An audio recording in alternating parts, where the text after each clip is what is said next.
Hi friends, ఈరోజు special నాటుకోడి కూర తగ్గేదేలే.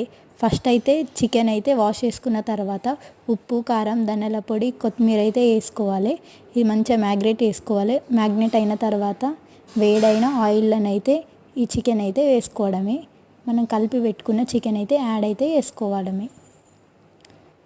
చూసారు కదా, మంచిగా చికెన్ అయితే మంచిగా ఉడకనియాలి ఫ్రెండ్స్.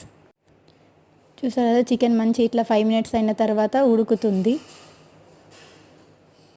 మీరు కూడా చికెన్ ఈ ప్రాసెస్లో వేసుకుంటే కామెంట్ అయితే వేయండి. నెక్స్ట్ ఆనియన్స్, ఎల్లిపాయస్ మంచిగా కలుపుకోవాలి. ఇదైతే మసాలా కోసం. నెక్స్ట్ చికెన్ అయితే ఇటు అయితే పెట్టుకేసుకోవాలి. నెక్స్ట్ ఇవి బ్రౌన్ అయిన తర్వాత మిక్సీలో అయితే వేసుకొని పేస్ట్ అయితే వేసుకోవడమే. నెక్స్ట్ ఈ పేస్ట్ ఇందులోనైతే యాడ్ చేసుకోవాలి. చికెన్లో బాగా కలుపుకున్న తర్వాత కొంచెం లాస్ట్కి ధనియా పొడి, వాటర్ అయితే వేసుకోవాలి. Next chicken